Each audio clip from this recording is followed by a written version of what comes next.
Hello, everybody. Good evening and welcome to the United Stand. I'm joined by Beth tonight. How you doing, Beth? I'm good. How are you? I'm good. We'll talk about what you were just saying there, that you don't think we're going to get a midfielder at all in a few minutes' time. The title of the show is Camavinga deal off, and this is because of Fabrizio Romano's update. Got to say I'm a little bit disappointed because when Romano spoke about Camavinga yesterday, he did say he expected to give an update in the next few days, and we expect, here we go, or it's advancing. It's not the best of news from Romano, so it looks like Camavinga could be off the list. So we'll be talking about that and the midfield updates. The first breaking news I've got to give you is that the Preston pre-season game on Saturday is off. This is in the last few minutes. It's been an official announcement from Manchester United, and they're saying that as a precautionary measure, because of COVID protocols, they've taken the difficult decision to abandon the game against Preston following routine testing of the first team training group today. They've identified a small number of suspected positive cases, and this has led to a number of people isolating pending further tests. We regret the disruption to Preston and disappointment caused to fans. So it is disappointing because 2:00 on Saturday, we're expecting to watch United play pre-season game, Beth, and it's been called off. Yeah, I think it's one of them where it's just precautionary because they've not gone massively about it. I'm hoping that stopping that game is going to get rid of the cases altogether, because if it kind of spreads more and then players are out of the Leeds game, we already don't know if people are going to be back and fit enough from the Euros. So you really don't want to start that season off on a slow foot. You want to go into that Leeds game and you want to win that game with your strongest team, and you need your strongest team members as well playing in that Everton game, before. So if that gets called off as well, then I think it's quite worrying, to be honest, because you need these players playing in the team and gelling together before the Leeds game. Yeah, it's disappointing. It is disappointing. You're right. You've got to take the precautions. That's just the way it is. And also, I think that COVID is still quite rife in the UK if you're not watching from the UK. And as I understand it, I don't think a lot of footballers actually have been vaccinated. So they're in a group that's going to, if it can spread quite wildly, and the Premier League's about to start. So, and I've got to be honest, we'll probably still play a behind the closed doors game early next week that we won't get to watch. And I'm quite happy about that, to be honest, Beth, because if I'm going to be honest, I found pre-season pretty boring because most of these players aren't going to play anyway. So it's like, apart from Donny, it's typical for Donny, actually. I think Donny might have played a bit more. Well, maybe he wouldn't. I don't know. It's just been like goals highlights, hasn't it? It's been banger after banger. Every time I watch the pre-season games, I'm like, is anyone going to score a normal goal? But do you know what it is? I've quite liked it because I've quite liked to see Elanga, because now I've seen Elanga, people are saying they want him to go out on loan, but I actually don't. Because you see the likes of Phil Foden, you see the likes of Mason Greenwood, they've come up through the academy and they've got minutes after minutes. And I think with Elanga, he's that good of a player that when Rashford is out at the start, I think it'd be really nice to start integrating him into the first team, into the Premier League, because I actually do think he is that good enough. So it's been nice to see him play. And you know what? When I saw Pereira starting last night, I was like, why are we starting players that have no future at this club? But then when he scored that banger, I was like, you know what? There's magic behind the madness, because Ollie put him out there, he scored that banger, and he's probably put about 10 mil on his price tag. I don't think any United fan after watching that was like, oh yeah, let's keep Pereira. I think everyone's like, let's just hope he gets sold. And then obviously you get to see where players are at. Like, I don't think Matic is anywhere near the pace that we need now, and he's been such a good player for us, but I think he needs to go. But there's other players, like we know that Axel and Mengi for me aren't quite good enough yet to get into the first team. Axel maybe, but he is playing with a youth player in essence, so I think they need loan time. And I think that's what Ollie's kind of doing. He's trying to test out the players and see who needs to go on loan, who can actually come into the first team next season. But it's going to be great when all the Euros players are back and we've got Varane and Sancho, and we'll be able to see our actual first team play and see what kind of standard they're at. I saw something on TikTok today about keep or sell. I think we will do that later in the show. We'll go through a list and then we can both say keep or sell, and then people can clip it and put it on TikTok if they want. Preston game is off. That we need to tell you about. The friendly against Preston on Saturday has been called off, which I am disappointed about, but I'm not really crying about it. I don't really like the pre-season much this year. What is also off, and what we were going to start off with the show about, so we will start off now. This is quotes from Fabrizio Romano on Camavinga. Now, look, I think we get a lot of stick for this on the United Stand, because one day we're saying transfer imminent, transfer on hold, and I understand that, but it's a news show. We bring you the news, so news will change. But I do feel a little bit guilty today, because this morning's show was Camavinga next, and then literally the same day I'm saying Camavinga deal off. But it's driven by it is driven by the news, because this is from Fabrizio Romano about Camavinga. This is the latest. Manchester United are still in contact with Rennes for Eduardo Camavinga, but there's no agreement yet. We will see what happens in August, because many things could change. Camavinga is not in a rush, and he's thinking about trying to pick a club next summer due to more options he will get then. So it's not definitively off, but Romano is saying the words that worry me, that is that he knows he's free in a year's time and he'll get a full choice in a year's time. So it's not 100% off, Beth, but it does look like Camavinga could well be doing what Pogba's going to do and just wait until next year and then pick where he's going to go. So I'm not saying it's definitely off, but the update from Romano isn't the great. Now, you don't think we're going to get a midfielder anyway? Yeah, Camavinga's basically saying, I'd rather not go to United, if I'm honest, which that's fine. If he doesn't want to come to United, then don't come. It's simple as, really. We've got other options that we can get. But yeah, my overall thinking is we've just not been extremely linked to someone. Like with Sancho, we were linked for them for so long. Varane, we were linked to him for a couple of weeks. There's not really been any massive stories around one midfielder that we've been linked to. One day it's Saul Niguez, the next day it's Ruben Neves, the next day it's Camavinga, but there's not been any major stories around it. I think it shows that Manchester United are looking at a midfielder, but I don't think we're actually going to fully go in for one, because surely if we were, we would have had it known who we wanted to go for, and we would have started them negotiations by now, especially if you're wanting to get them in time for the pre-season, which we have wanted to do with Varane and Sancho. I honestly think that we might get Trippier towards the end of the window. I mean, I know I keep saying this, but round here, like, this is where Trippier's from, and his family are really, I don't know if I can say it, but his family really kind of think he is coming to Manchester United towards the end of the window. I don't know if it'll happen, but that's what the kind of rumour is around here. And I can't see us signing 4 players. So I do think it might be Trippier, Varane and Sancho, but that midfielder is so needed, especially if Pogba goes. I still think we need a midfielder even if Pogba doesn't go. But if Pogba did go, it's kind of scary to think we would need 2 midfielders, in my opinion. But I just don't see us going out there and getting them, because if we were going to go for Ruben Neves, surely we would have gone in for that deal already. I don't think anyone's going in for him. I think Wolves are willing to sell. And you know what? I don't think he would be a massive upgrade, but I think it would be an upgrade on what we have, which if we're kind of desperate, then that's what we need to go for. Yeah, I mean, just somebody just saying, how's that an update from Romano that it's off then? Let me just read the quote again. Eduardo Camavinga is not in a rush. He will wait until next summer to look for the best club for him. That's from Romano. He will wait until next summer to look for the best club for him. So, you know, that means the deal's off, if ever the deal was ever going to be on the table. He also said it's quiet because Camavinga is not in a rush. He's waiting for the best solution. He wouldn't mind playing in the Premier League. Sorry, he would love to play in the Premier League, but he knows in 1 year, many clubs will join the race to sign him as a free agent.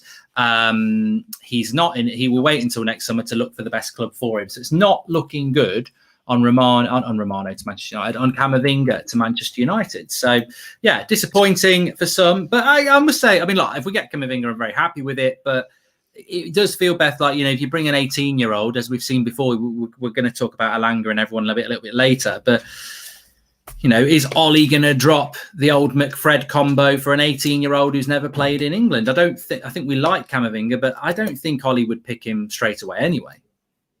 I honestly think he'd spend a year on the bench or in the under-23s. He's got the talent to come into our first team. I have no doubts about it. But Ollie will play his old card. He's got to adapt. He's only young.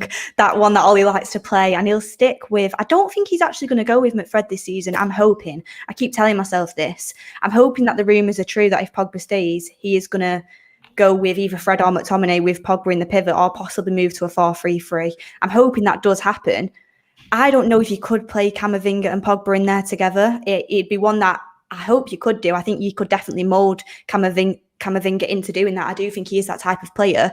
But all he would just do his usual, which is stick him on the bench for a while. They're adapting to the Premier League, and that's what we've seen with Donny. But we'll see what excuse he has for him this season, because that's going to be an interesting one as well, to be honest.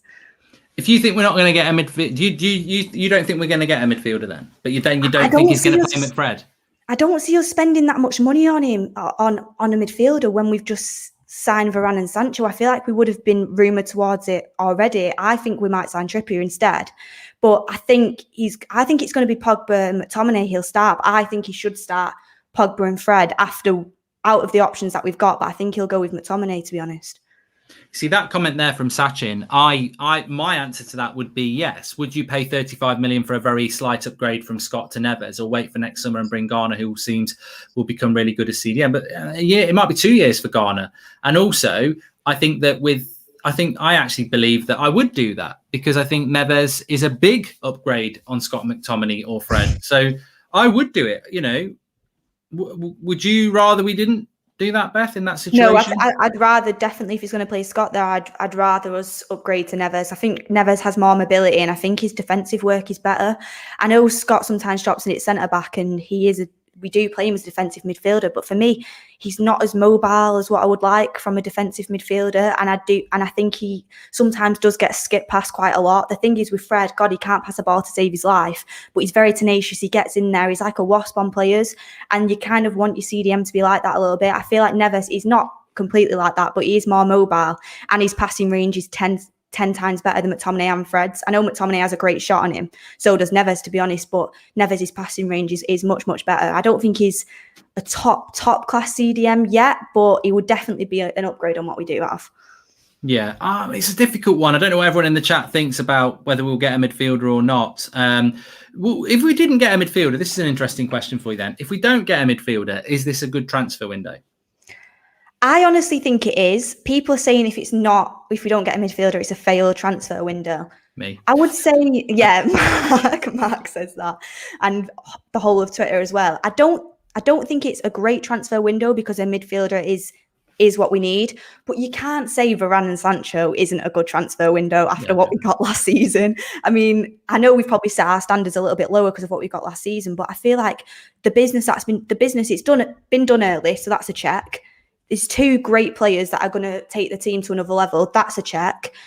And we've got them for a decent price as well. And that's a check. Yeah, we've not filled that midfield position, but in the positions we have filled, I think it's the best that you can get, to be honest.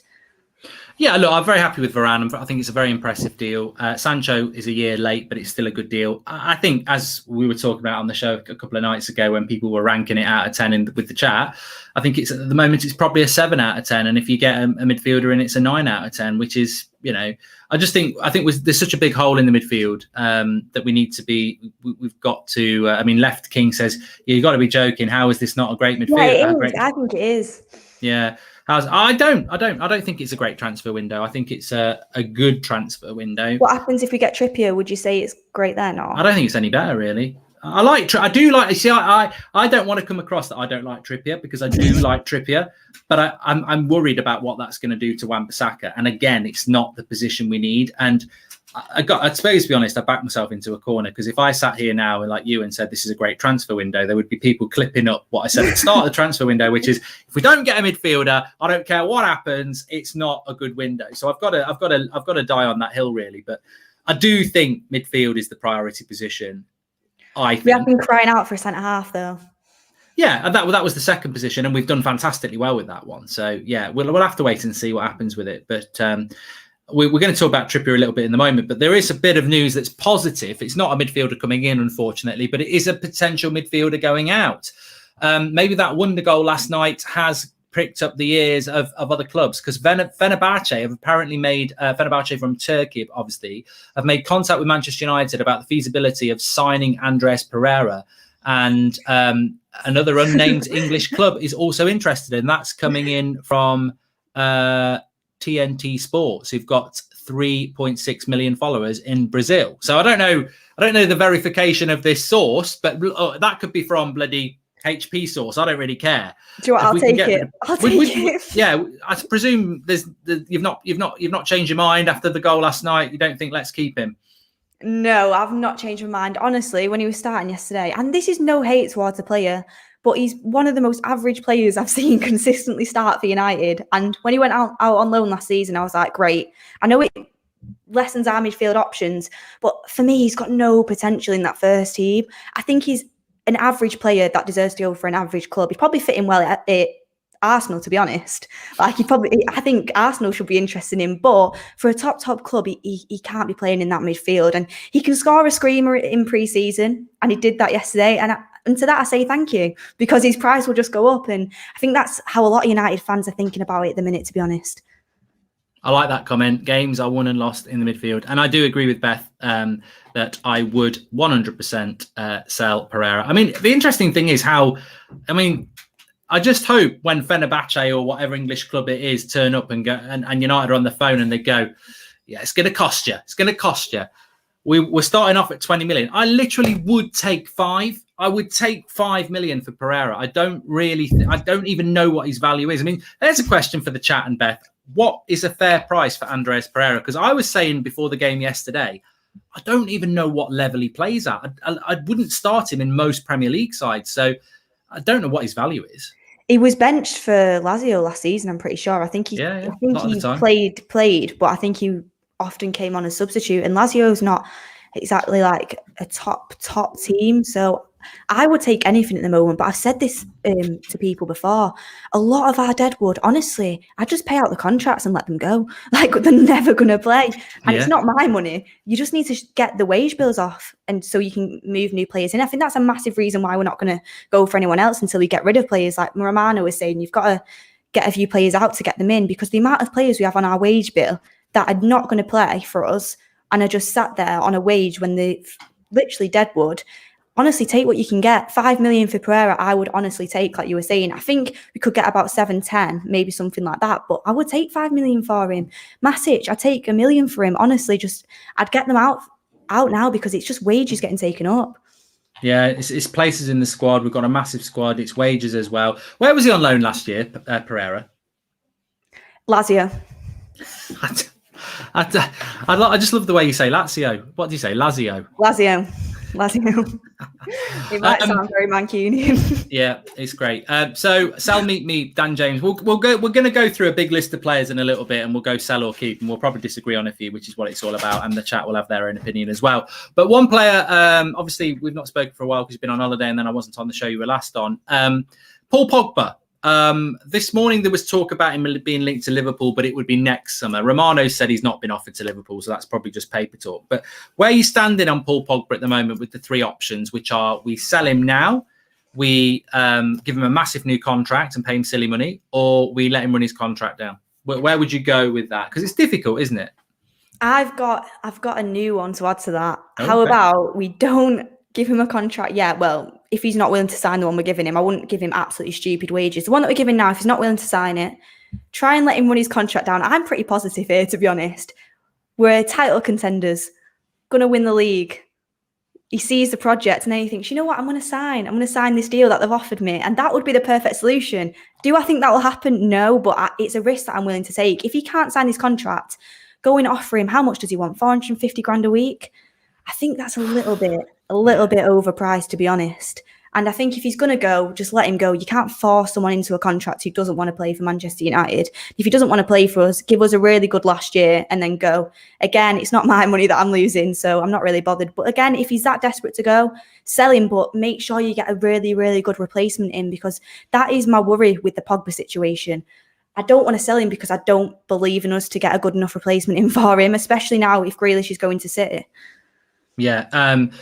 Just another update from Romano as well. He said that Lazio are still looking at Pereira next year, but that'd probably be another loan deal. But yeah, I think on Pogba, I mean, look, that would be. I understand what you're saying there. You let him run his contract down.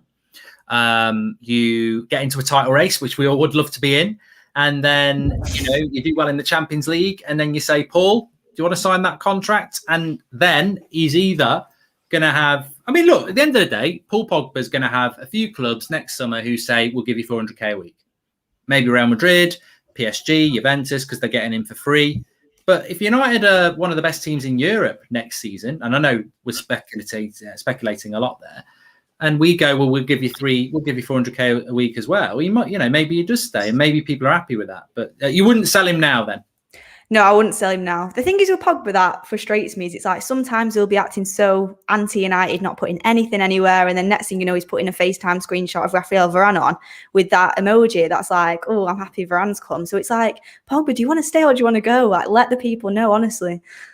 Oh, you know what? I like Pogba, and I think if he didn't have Mino Raiola as his agent, I would say, why are people so horrible to Pogba? But then his agent comes out with stuff, and you think, you can't have an agent who isn't saying what you want them to say. It doesn't make any sense. So It's like that time when I think it was the Friday night before we played Man City a couple of years ago, and Pep came out and said that Raiola had offered Pogba to Man City, and Pogba never denied it, but he played well the next game, and then he was just going shh, shh, shh. So what does shush mean? Was he lying? Did you say it? Pogba never comes out and sort of clarifies his position, does he? And he acts as if Mino Raiola's not just gone and said all that, and we're just making a fuss for no reason. That's how he acts, and honestly, it's just so frustrating.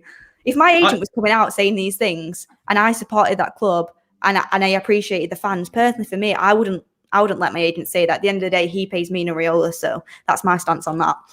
Yeah. I almost want Pogba to come out one day and say, the funny thing is that Mino Raiola is not even my agent. I just ignore him.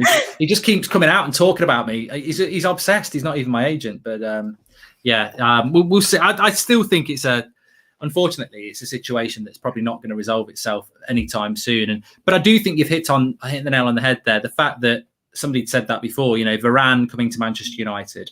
And I'll ask you that as well. Varane is now confirmed as a Manchester United player. We know he's got to do the medical. Is that the reason that do you think that's going to make a massive amount of difference to Manchester United, considering all the things we spoke about last year about the lack of rotation, a lot of the time we're playing with McFred in front of a back four, so it becomes a back six.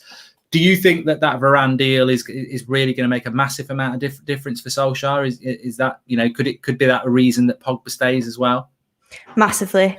I honestly believe that Varane is, I tweeted this out on Twitter, I said sign of the season. I mean, Sancho's a great signing, but Varane completely changes the way we play, in my opinion. I'm hoping he has the Van Dijk effect, the Diaz effect. I'm hoping that's what happens, because he's a serial winner, so he adds that leadership into the team, because we've got to these semi-finals, we've got to these finals, and the mentality is just completely gone. Yes, Solskjaer's not made the greatest decisions, but the team mentality is quite young, and I think putting him in there, even Maguire, he's not really won much in his career. I know he's a great captain, but it just adds some leadership and it changes the way you play. I mean, you've seen that Solskjaer might be taking out one of his holding midfielders, thank God.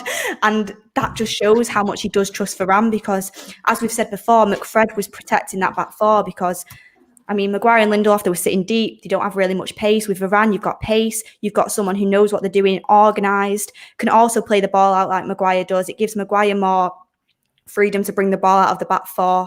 And if you can play with Pogba and Fred in there, or Pogba with a new midfielder, or Pogba with McTominay even, I think it would just completely lift the team, and it'd push us higher up the pitch. It'd give us more freedom. It'd give us more coaching outlet attackingly, and it would stop that gap from the midfield that we've got, because Bruno's going so far forward, and then McTominay and Fred are sat there with Maguire and Lindelof, and it's like, where is our midfield? And like that Super Chat said before, midfield it's one in the midfield, so I think it will massively affect that part of the pitch as well. I've got to leave that out from Mark. Mark, if we get Decline Rice, will you love the... I don't like the sound of Decline Rice. It's not a good start if he's declining already, but I would like Declan Rice, of course.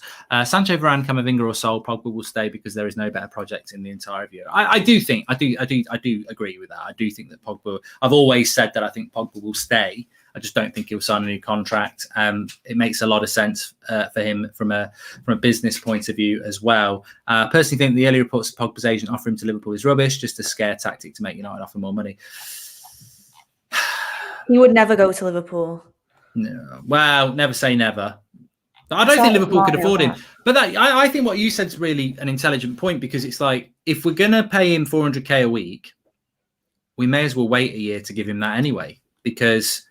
if you're going to commit that amount of money, we'd be stupid to give it him this summer. I think we should wait, like you said, wait and see what happens over the next year, because we might have a really good project and he might be willing to sign it in a year's time anyway. For example, if magically we do end up getting far in the Champions League and we do end up holding a title charge to Man City until the end of the league, I think, I mean, you're in the Premier League, you in the best league in the world. I don't personally get why you'd want to go to somewhere that for me would be a little bit of a downgrade, unless it's, I don't know, I don't even see PSG as much as an upgrade, to be honest. I mean, you're playing in a Farmers League, I suppose you're winning stuff and you're getting far in the Champions League, but I feel like this is a good challenge, and if United build up, then I think we've got a good project ahead of us. And I know it might sound positive, but I think he might end up staying, to be honest. Yeah, we'll have to wait and see. Just a little bit of an update. Beth was talking about Kieran Trippier a moment ago. We are going to play sell or keep in a minute, which will go through quite a few players. I'm looking forward to that. But Solskjaer has built up a strong English core at Old Trafford. This is not my words. I sounded very too serious for me there. This is the Telegraph, James Ducker, who definitely does have good links in with United's communications department and media. So this is from Ducker, James Ducker of the Telegraph. Solskjaer has built up a strong English core at Old Trafford and hopes Trippier can join the likes of Sancho, Rashford, Maguire, Wan-Bissaka, Dean Henderson and Mason Greenwood, among other English faces. Kieran Trippier believes his hopes of securing a move to Manchester United could go down to the final days of the transfer window as the club attempt to clear decks in order to facilitate more signings this summer. I mean, that's an interesting angle on it, isn't it? That, Manchester United's attacking output still requires, Wan-Bissaka's attacking output still requires improvement, and Manchester United feel he could benefit in the longer term from Trippier's presence. I mean, I know we're going to get people in the chat there saying, oh, God, here we go again, Brexit FC, why are we obsessed with English players? I mean, that's coming from the Telegraph. They might have had that brief from United. They might not have done. But it does feel that Solskjaer's has a bit, the current United setup, it's not just Solskjaer. Obviously, it's Carrick and Phelan and everyone else. What's your thoughts on this sort of English slant? Because Kieran Trippier is a good player. He's a local lad, like you say. He's about 30, but you could probably get a right back like Dumfries from Holland who's a lot younger, arguably better, for the same sort of price. Why do you think we go for all these English players? I mean, Wan-Bissaka's English, isn't he? We've already got an English right back. Do you know what? I don't know. He wants everyone to be English. He wants English goalkeepers, centre-backs. I think someone needs to tell him Varane's not an English name. I think it's to do with like the branding of the club. And do you know how they've always had like these English attackers, these English players? And for me, it doesn't really make a difference. I mean, it's nice to see English talent in an English team doing well. Of course, it's nice to see. But at the same time, if there's a foreign player playing twice as well, then I'm going to want him in the team. So it doesn't really, it's who's the best player. And Manchester United have done great transfers with foreign players in the past, and it doesn't bother me. I think it's to do with the brand of the club. But at the same time, the thing is with Trippier as well, is he's available. I mean, they're putting a big price tag on it. He wants to come. And he is getting on a little bit now. I mean, he's only 30, but still, he's not got his prime years there. And he is not going to be playing every week for quite a number of years. So it does give Wan-Bissaka that room as well. Say if you've got a Dumfries or someone like that, you've got two young right-backs that are both going to be playing first-team football every single week. And you've got them both on long contracts. So I think that's the attraction to Trippier. But I know this English obsession is a little bit weird, but I don't mind. I like having English players, but it don't really make a difference to me. To be honest, if you're good enough, it doesn't. It's like the old adage: if you're good enough, you're old enough, and if you're good enough, you're English enough. I don't mind. You can be English, French, Mexican, Australian. I'm not bothered. Welsh, whatever. It doesn't matter to me. But I don't. What I don't agree with is having that as part of the mentality of the club, that let's go out and buy English players. I don't think that's a mentality that should exist at the club. It should be about talent. And as we know with this club, Ole Gunnar Solskjaer is Norwegian. Roy Keane Irish, Cantona French, Ronaldo Portuguese. It doesn't matter at this club. We're a diverse club, and I don't think we need to. I mean, for me, I prefer De Gea in goal to Henderson. I prefer Pogba and Fred to McTominay, and he's Scottish, but I don't get any satisfaction about the fact that they're British or English. I get satisfaction if they're youth players. I like that, but it's all about whether you're good enough for me. So Michael Langer, he's from Sweden, but he's from our youth, so he gets the same respect as the English players. Yeah, I agree with you on that. And I think that, to me, I mean, look, we're not playing in the mid-'80s. In the mid-'80s, there wasn't really any foreign players playing. That's the way it was. Nowadays, teams have put Premier League sides out. They've got no English players in it. So, yeah, I don't really get I don't even know if it's true, to be honest, but I don't really get the whole obsession that we've got to have English players, because the world's not like that now. You don't need to obsess about having a fully English side or 9 English players in your team. I mean, bloody hell, England just bottled the Euro. So it's not like it's not like that we're trying to get 9 French players in or something who've got a pedigree of winning. Dumfries could potentially join Everton for 12.5 million. Yeah, I mean that's the thing that's where I'll jump in, and it's not about English. I just think Dumfries in the Euros was very, very good, and he's obviously got a lot of talent. Great attacking wise as well. Yeah, so And, you know, that to me is where it's a little bit weird, because I like Trippier. I'm not knocking Trippier at all. But if Trippier is going to cost 20-something million at 30 and Dumfries is going to go for, well, maybe half the price, but even the same price, the logical thing is to trust your European scouting network and go for that player. And I think he is actually I think he is a client of Raiola, which obviously might put us off. But I mean, Trippier has won La Liga this year, so yeah, he's a good player. It is a bit of leadership and it is a bit of experience in the team. But at the same time, where does leadership and experience come down to when it comes to just skill? And Dumfries, for me, is the better right back at the minute. Has Trippier got more experience? Yeah, so that might be what Solskjaer's kind of going for, because he's still got Wan-Bissaka. But well, that's the thing I was going to say there, and I don't know what people in the chat think as well. But if we bring Trippier in, and people go, well, look at what we did with Telles. Look at what we did with Telles. Yeah, Telles didn't get picked. Like, Telles probably wants to leave in the next year. I don't think Trippier is going to come in and sit there and be Telles. No, he won't. He will want to play. And then that means you're going to end up benching a £50 million right back who is young. So, look, yeah, Telles and Shaw worked really well in relation to Shaw, but this could go the other way. This could end up with a 30-year-old right back and a 50 million early 20s right back with no confidence and sort of being, oh, let's get rid of him. It could. How do you think that would work out? How would you want it to work? I think it would be a shame, because I do think Wan-Bissaka would end up getting benched, just because I don't think Trippier is coming to sit on the bench. I honestly don't. And I think it's sad, because I do think Wan-Bissaka is improving. I mean, we know his defensive capabilities, despite what Charlie Austin said, are top. They are. His positional awareness needs work. And going forward, he does need work. But I don't think he's quite as bad on the ball as everyone makes out. And I do think he's slowly progressing going forward. These rumours that the coaching team aren't impressed with him, I mean, like you said, it's going to take work. It's going to take massive work to make him into that attacking fullback that you do need. But I do see progression with him. And I know it was only pre-season, but I thought he played well yesterday, personally. And I thought that cross was great. And it would be a shame to see that stunted and his confidence go, because even though people do criticise him, Ollie continuously playing him will give him that confidence to move forward.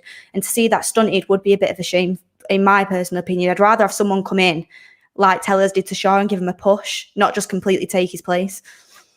Oh, where's that gone? Anyway, so I just want to put this up from Steve Jones. Why does Mark always talk about nationality? Why does it matter? That's the best statement you can ever get of contradiction and being wrong, because that's basically, why does Mark always talk about nationality? Why does it matter? That's my whole point. It doesn't matter. So why would you be obsessed with bringing English players in? Because it really, really doesn't matter. But just go back to what we were talking about there about Wan-Bissaka and what Beth was saying. I was saying that it reminds me of Luke Shaw a couple of years ago, where he was getting a lot of stick, and I saw a good player there. And I think in Wan-Bissaka, he's not there yet, but I think he has got the potential to keep growing and become like Luke Shaw has on the left. And I think one big thing that people aren't realising is if you bring Trippier in, Trippier could get that spot very quickly.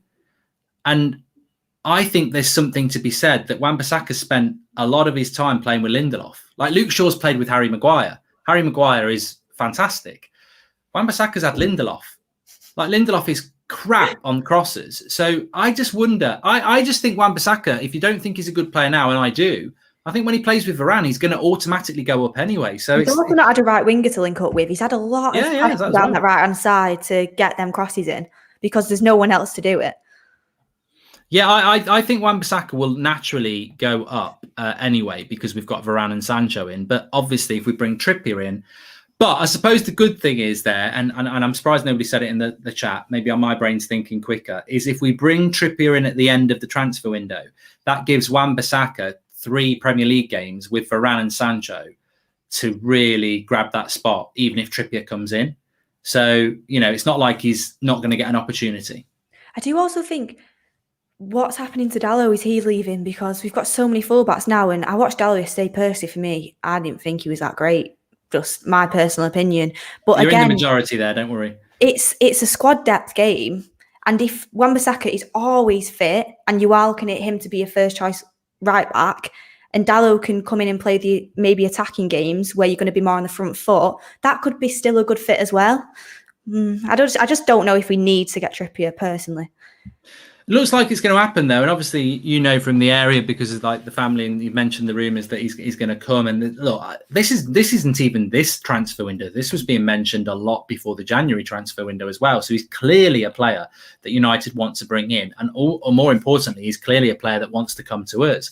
And I think when those things happen, United do end up getting it. But yeah, I just worry that United might be thinking, oh, look at what happened with Telles and Shaw, but. It'd be very lucky if that happened twice, and it could have a detrimental effect on Wan-Bissaka, because I think Trippier's coming in with more chance of actually taking the right back spot than Telles did with Shaw. I think some people thought Telles was going to take Shaw's spot. I never really did, but I think if Trippier comes in, you might have to bench a £50 million right back that Ollie bought. Remember, Ollie bought him. He's not inheriting Wan-Bissaka. I do think Trippier would put great crosses into Cavani. That's the one thing that kind of gets me like, I mean, he'd be great for the attacking games, but I think Wan-Bissaka's got the potential. I really do. And I'd hope, like what you said, he doesn't come straight in and bench him if he does come in. I hope Wan-Bissaka is given that chance to prove himself the same way Luke Shaw was. Yeah. And look, Wan-Bissaka's crossing actually has improved. I mean, he got another assist last night. He got a few last season, didn't he? Look, we're going to play the good bit of the show now. This is going to be sell or keep. And we're going to go through a big list of players. And if you want to add any players in, obviously get involved in the chat. But if we forget anybody, because I'm doing it off the top of my head, and Beth, you throw some in as well.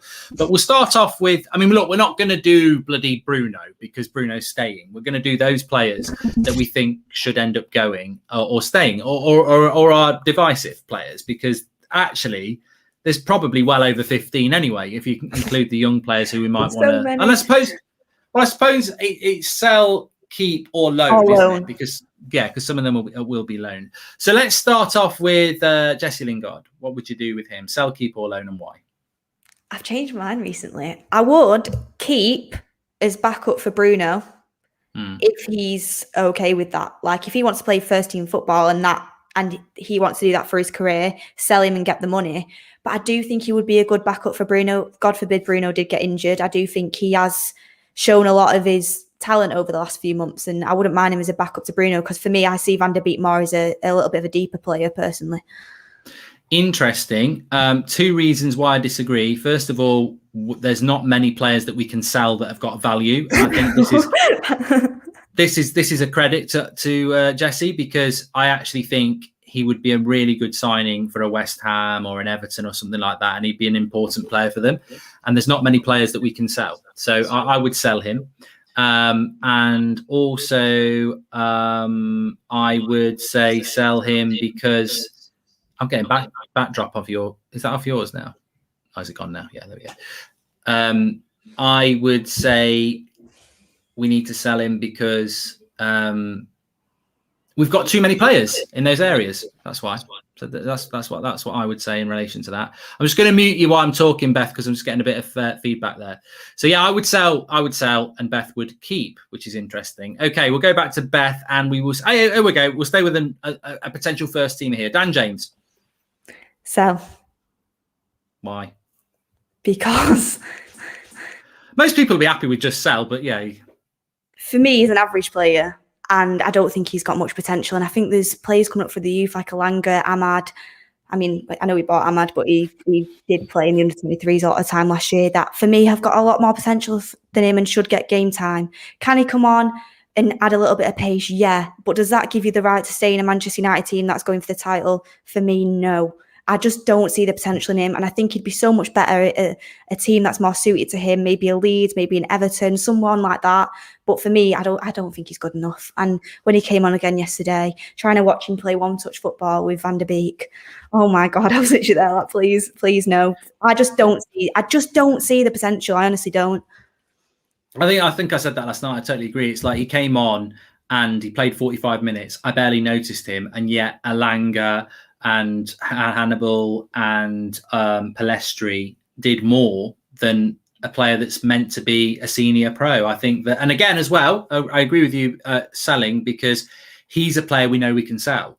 Like Pereira, we'd all jubilation if Pereira went, but with Dan James, we know that there are clubs out there, quite rightly, that would buy him. And people go, well, why would we sell a player that other people want? And I think it's just he would suit a team that defends a lot and hits on the break. And, you know, we can, Norwich, something like that. It'd be good for them. And we'd probably get our money back as well. I feel like my green screen's white or something. Why am I blending in? Yeah, you disappear. It's like that film Back to the Future. You need to get your parents together or something like that. What happens in that film where he starts disappearing when he's playing? This is a very old film now. People are like, "What are you on about? Back to the Future?" But Michael J. Fox starts disappearing, and honestly, Beth is turn this light on and see if it makes a difference. Hold on. She's disappearing more and more.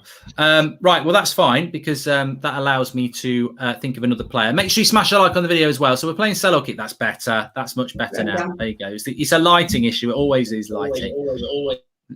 With that. So yeah, we've done James and we've done Lingard. I said sell Lingard. Beth said keep, and we both agree with selling Dan James, which is interesting. What about Nemanja Matic? What would you do with him? So yeah, do you not think he can offer anything? He can offer a little bit, but he's not. He's another midfielder that's taken up a bench spot that for me hasn't got much room in the team. I mean, we saw him get used less and less last season. Some people are a bit bothered about that because he thought he was better than McFred. Is he better than McFred in his day? 100%. Can he do it now? For me, he just looks a bit leggy.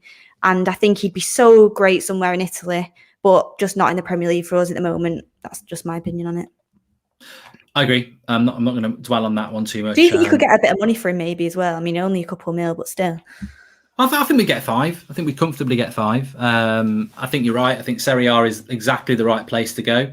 I think even yesterday he didn't do terribly, but he's like Mata. I mean, we know there's no point saying sell or thing with Mata because we're keeping him anyway. But I think that and also if you get rid of Matic, that's the position where you bring a midfielder in as well. So 100% agree with you on that one. Let's do Dalot very quickly. I know we spoke about him a little bit. Would you sell or keep Dalot? It depends on the situation. If we're getting Trippier in, then 100% sell. But if we're not, then I think he's better than Williams, so keep. Would you if you had the choice between Trippier and Dalot, would you go with Trippier or would you keep Dalot? I'd go Trippier, to be honest. I think Trippier is the better right back, but I don't mind because with Dalot you get Wan-Bissaka not being benched, but with Trippier you do get 2 great right back options. But then again, only one's going to play, so for me it doesn't really make a difference. I would keep Dalot over getting Trippier, not because I don't think Trippier is good. I do, but I think that knowing how United work, that 20 million that we don't spend on Trippier could then go towards a midfielder. That is very true. To be fair, that's the only reason. And I know that's a bit of a guessing game, really. We don't know whether that would happen, but presumably that 20 million is there for Trippier that could go towards a midfielder. You mentioned Brandon Williams there. Let's talk about him. Sell, keep, or loan? Sell. I mean, people would say loan, but I don't ever see him being good enough. That's ruthless. That is. It's good. I like it. Yeah. Yeah, I think he's average again, and I feel like if you had that potential now, you would have seen it. He's played well for us when we needed him, and sometimes he's played poorly when we've needed him. But I just don't see the potential in him being a great right back or great left back. It's interesting with Brandon Williams because somebody said to me a couple of months ago that they said. I was asked the same question and I said, he needs to go on loan. We need to see what he's all about. And they said as well, actually, I just don't think he's that good. They didn't say sell. They said, I just don't think he's that good. And I think Ollie knows it because he came into the team, not last year, the year before. He played at left back. Everyone's like, oh, get him in the team because they hated Luke Shaw. And then Luke Shaw got Woody's place back. And then last season, he never got a look in, either at right back or left back. And yet Ollie, he was one of the youngsters Ollie brought in. So Ollie's obviously figured out that he's not up to the task either. It's sad when you put in Lindelof at right back instead. Well, yeah, I agree. So, I mean, I personally would loan, but I understand. I like the ruthlessness to say, look, he's never going to be good enough. Let's sell him. I think you could loan him.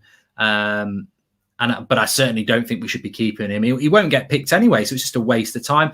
And I agree with the Chronic. He's still young, but I think it will end up with him being sold long term. I do agree that if he's good enough, you'd expect him to be showing enough already. But you never know; a loan deal might work for him. So I would say loan.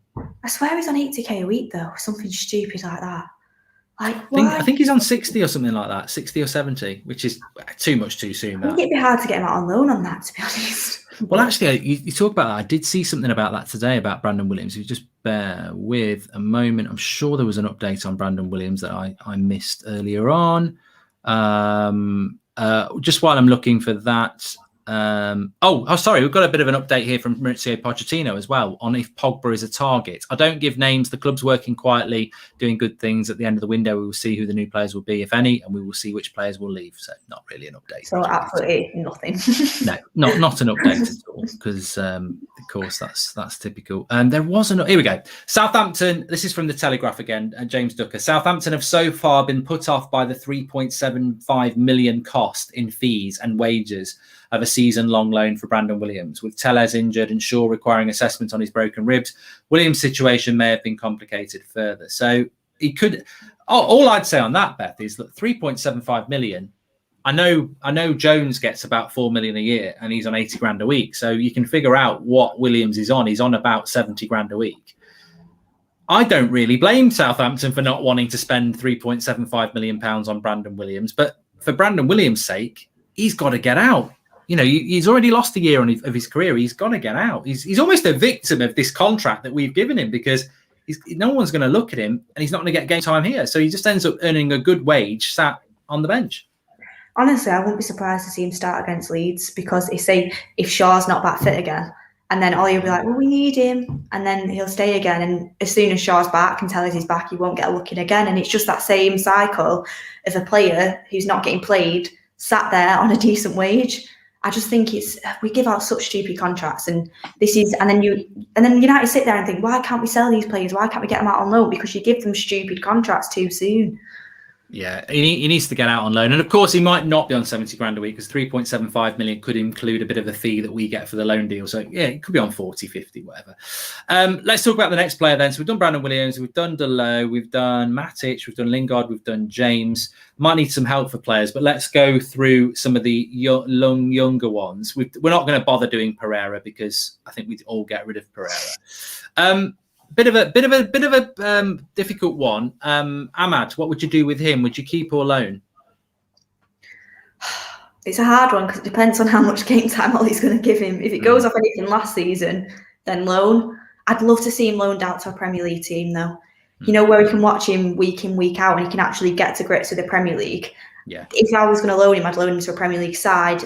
If Ollie's actually looking to maybe give him some minutes this season, then keep, because, you know, Rashford might be out, and then if anyone else gets injured, then you're starting to look at Dan James starting, and God forbid that's going to happen. So, I mean, I'd probably keep him if Ollie's willing to give him minutes. If not, I'd love to see him loaned out to a Premier League team. Of course, the problem is, and you sort of alluded to it there, is that we will loan Ahmad, we will loan Palestri, we will loan Alanga, and we'll keep Dan James as the bench option. And that to me is infuriating, because Ahmad, Palestri and Alanga offer way more than James, but we'll loan them three out to keep Dan James, which I don't get that, you know, because this club, and Ollie knows this club, is not about waiting till a player's 21 and been on loan. You know, Greenwood's been playing since he was 18. These lads should be there if we need them. I would keep Ahmad for that reason. I think if Ollie gives him the game time, he could do really well this season. Yeah, I like him a lot, and I think he can play multiple positions. As we saw against Wolves, he played as a false nine. He might be small, but he played as a false nine. So I would definitely keep him. Palestri, for me, would be a loan, because I think it's probably not quite. But you made a good point there as well. I think it's spot on. I think we should just focus on that. You said that you'd like to see Ahmad stay in the Premier League. Palestri went to Alaves in Spain. Again, would you mind where he went on loan, or do you think it's important that these people are on loan in England? I would have liked him to go on loan in England, even on loan in England. I know Chalmers going to Birmingham City. I think Palestri should have gone, even if the Premier League team wouldn't have him, to a Championship team, because I think it would give him more experience of English football. Go out and play Spanish football again, it is slightly different, but again, playing regular football every single week is better than just sitting there doing nothing. So, I mean, if he's going to go back to Deportivo Alavés, I think that's what it's called, then great. He's going to play first team football. Would I have preferred him to go to either a Premier League or a Championship side? For me, yeah, because I think you get more of a grasp of English football, and it is different. Yeah, I mean, look, at the end of the day, I don't think it's cut and dried that if you go on loan to Spain, it's worse than going on loan to a championship club, because obviously, we've just bought Varane from Spain, we've bought other players from Spain, but I just think the physicality, when you're learning, and if you want these players to play for Manchester United, it's the same with James Garner. If he's going to play midfield for United, get him used to playing in the Championship or in the Premier League, because the physicality and intensity is very different to what it is abroad. So I would, if Ahmad's going to go, I want him on loan at someone like Newcastle playing every week, because I think he will, and Pellistri the same. But we'll probably end up loaning them abroad for some reason. I don't know why. It is a divisive one then. Anthony Martial. Keep all day long.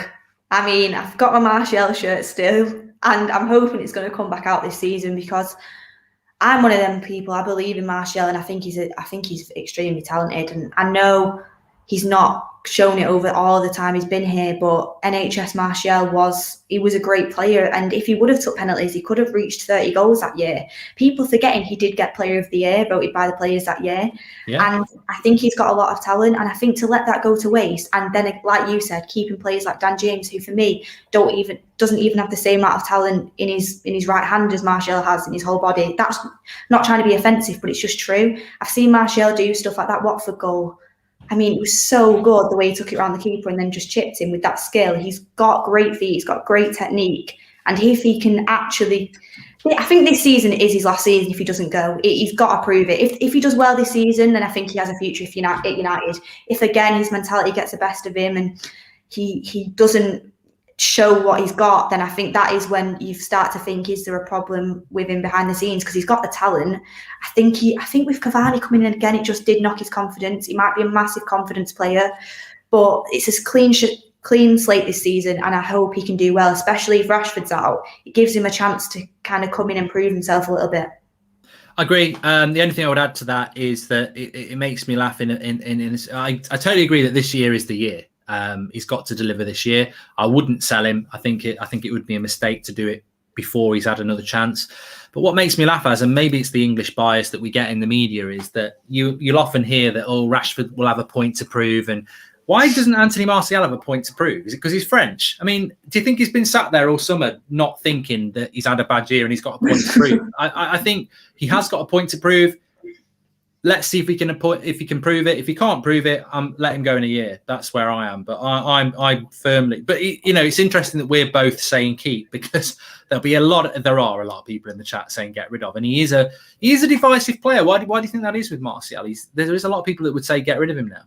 I think because people are very frustrated with him. I think they're frustrated with the fact, I think people know he's got talent. What confuses me is when people won't even admit he's got great talent, because we've seen that. Come on, we have seen that. He's got great talent, one of the best, I think, but he doesn't always show it on the football pitch. When he does, he's great. When he doesn't, he's non-existent. And I think people don't see a lot of Martial's game that I do. I see he's one of the forward players that passes it off the most. I think he's very intelligent with the football, and I think he's got great feet, which is technical abilities, everything for me. And people say he's lazy, he doesn't get back mentality. I have seen it before where he's not got back, and I have seen that kind of give up attitude in him sometimes, but from someone's facial expression, you can't define them as a person. Just because Martial doesn't look extremely happy on the pitch, that's sometimes it's just your face. Sometimes people can't go out and say, "Oh, he's moody. He doesn't want to play for us," just because he has a little bit of a resting bitch face, as they call it. So I do think people got frustrated with him, but I've seen the talent there, and I just think after lockdown he was so good, and we saw it come back again. And then when he didn't do well last season, I was gutted, because when we've got him, I think he just adds a lot to the team. It's the difference. What people think as well. Last year, if you look at the bench, there's not really much option. This year, say if Rashford and Sancho are playing, you look to the bench, you've got Martial, he can come on and change the game. He could come on and score a goal. You look to the bench and there's, I don't know, the players that we had on last season that weren't really going to come on and do anything, hence why Ollie wasn't using his bench. You want a team where it's got players off the bench who can change the game, and he can do that. I think I was reading the chat there while you were talking, and lots of different opinions, which is great. But the one thing I'll always jump on is when people say it's his attitude. Do you know him? Do you holiday with him? Do you go around for a barbecue? Like, where is this attitude thing? Because I tell you where the attitude thing comes from. It comes from the media and certain ex-players who say he's got a problem. Now, if they've been told that by by Carrick or Solskjaer, then they shouldn't be doing that. And I don't think that's happened. I just think it's just some people look at him with that moody thing and think he's got an attitude problem. I personally think it's shyness. I think he's a shy lad because for me, Beth, I don't know what you think. I don't think he's a terribly bad looking guy. Yeah, he's not. but my point is, I'm not trying to fix you up with Anthony Martial. You've got a boyfriend, and he's got, I don't know, he's got a wife, but he's certainly got a partner. But the point behind that is that for an attacking player who's not a bad looking guy, why is he not the face of Adidas? Why is he not the face of Hugo Boss or something like that? And I think that tells you everything. He's not that sort of person. I think he's quite a reserved, quiet person. And I think that isn't an attitude. That's just a personality thing. And I think people misinterpret that. But I think that one of the big things, look, Rashford didn't have a good season last year, really. Rashford would say, well, look at my goals and assists. And he's right. But Rashford got a lot of shit last year. Cavani did have a good season, but at times didn't. Greenwood had a good season at point, but times didn't. Let's not forget that this United side last year defended a lot. And we used to call it the graveyard shift up front. So, yeah, Martial didn't play well last year, but he also had a few injuries and he also played in a team that at times didn't create enough. I think this, for me, the line is, and you said it yourself, it's this season. If he has a season like last year, he's got to go. But I would definitely give him another chance. Do you know what, as well, if he did have an attitude problem, do you think Ollie would still be picking him? Do you think he'd still pick him over Cavani at the start of next season, at the start of last season? I don't think they would. So I just find that baffling. I feel like if someone had a real attitude problem, they wouldn't be starting in the team. And Ollie and Martial seem to have a good relationship, so I'm not sure. Yeah, hopefully he will stay. You never know, though, with this transfer window. We've done madness in relation to getting Varane in. That was a fantastic deal. And you just don't know. This one's a difficult one. It's not sell or keep. Do you think, what do you do with Henderson or De Gea? Because do you think we can keep both when we've brought Heaton in? Is it a sell, keep, or loan one of them? I think we all know what we think, what Ollie's going to do. But what would you do with the goalkeeping situation? I honestly wouldn't mind. And I know that's an on-the-fence answer. But I feel like if Henderson starts, great. I think he is good enough. And I think, he has been quite shaky because, you're adjusting to be number one at Manchester United. You're not going to come in and be top straight away when you're a young goalkeeper who's not played in that position before. But I do think he's got the talent, and I do think he can be the next number one for us. That's my personal preference. A lot of people don't. I think he's got attributes that I really like as a goalkeeper. He's very commanding. He's confident. He comes out and collects it well. And I think he's always on the edge of his line, and he's not afraid. And I don't know what he's like at penalties, but he can't get much worse. I know it's not great about penalties, but with De Gea, if he started as well, I think he's got experience. He's a great shot stopper, and he'd be a good keeper for us as well. For me, it doesn't make a difference who Ollie picks. I think they're both good keepers, and I think Dave's still got a few years left. So for me, it doesn't really make a difference. But for them both to be on the bench, again, I think it's going to be that thing where, the camera pans over to the goalkeeper as soon as they make a mistake. And you don't want to be on the edge of your seat every single game as a goalkeeper. You want confidence from your manager that you're not going to be dropped. And I think we do need to make a decision on them soon. It's going to be hard to get rid of De Gea because of his wages. And then with Henderson, he's not going to want to be sitting on the bench. So I think they've kind of got themselves into a sticky situation there that they need to resolve. They need to pick one. But for me, it doesn't really make a difference, to be honest. Just a shout out to the Love Island knobheads. Every time it's 9 o'clock, we lose about 500 people. I forgot. But there is such thing as a pause button, and there are adverts on Love Island, so you could actually do the clever game and just pause it. The fact that we lose 500 football fans to go and watch Love Island disgusts me. It really does. Watch it on replay at 10 o'clock. That's what I do. But no, you know what? Henderson and De Gea, just to have my opinion on this, is I just think it's a crying shame that basically this situation has been created by the club and the media, where two very good goalkeepers, and I've always said they're very good goalkeepers, have basically been divided into you've got to be Team De Gea or Team Henderson. Now, I'm Team De Gea. I am Team De Gea. I'm always going to be Team De Gea because I think loyalty is very important, especially for a goalkeeper that made us relevant. And he's only 30 as well. He's not 38, he's 30. But I also really do think Dean Henderson's got great potential, but you have to go with what you want. That's what, life's about there. So I want De Gea in goal. And that does make me feel a little bit resentful towards Dean Henderson. But I don't want Dean Henderson to do bad if he gets picked. But I just think the situation has been created by the media and more importantly by Ollie and United. They should not be going into another season with this situation. But we are clearly not in a situation where we are ready to sell either goalkeeper because De Gea's on 350k a week. And I think Henderson will probably start against Leeds because De Gea's not back in training yet. So we are going to go into another year where it's going to be very much about, Henderson makes us, Henderson drops a cross against Leeds and they score. Everyone's going to get De Gea in goal. De Gea plays the next game and should have saved a penalty and didn't, or gives a penalty away, get Henderson in goal. You need to go with a goalkeeper, don't you? That's what you need to do. Do you know what, though? If both of them stay, I think at the start of the season, he needs to pick his number one. And even if they do make a mistake, they stay as number one. That needs to be done because it's.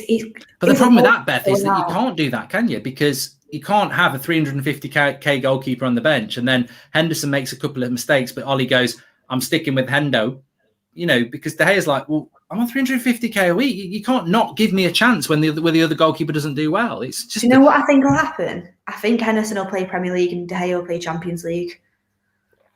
I don't agree with that either. No, neither. I don't agree with it, but I mean, he did it last year with the Europa League. Yeah, I think you're spot on. I think that's what will happen. We'll have a cup goalkeeper in a thingy and he'll go, I'm lucky. I've got two cracking goalkeepers. I'm lucky, Karaki. I've got one for this and one for that. But actually, I think the defenders will be going, he's a bloody prat.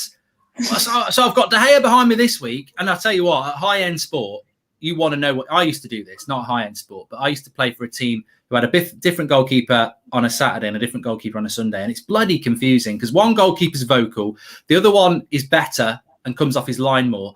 As a defender, you can't be switching on and off going, that goalkeeper's like that goal. It's consistency, isn't it? You get to know them as well. Like a ball go over and you'll know that goalkeeper's getting that. But on the other one, you might not think that. So it is hard for the players. And there'll be ones that the centre-half do prefer. But they just need to get used to that goalkeeper that they've got. And it's just such a bad situation, honestly. Well, as I said, look, for me, if I'm absolutely honest, one of them needs to be sold. I would sell Henderson and keep De Gea. But what I would say is, I'm not going to sit on the fence like Beth. I would say sell Henderson and keep De Gea, and you'd get 40 million to go towards, if you sold Lingard for 25 and you sell James for 15 and you sell Henderson for 40, that's 80 million. You can buy Declan Rice. But if somebody wanted to pay 40 million for De Gea and Ollie's like, I really want to play Hendo, I'd say, we'll sell De Gea for 40 million then. Just sell one of them and stick with the other one. Don't play half and half. Just sell one of them. And whatever you do, don't loan De Gea because we're going to end up paying most of his wages for him to go on loan. That's ridiculous. Like Bale Madrid, but with De Gea. Yeah, Bale Madrid. If I had to pick one, I'd start Henderson, and that's just. I'll get shit for it, but that's just. No, you won't.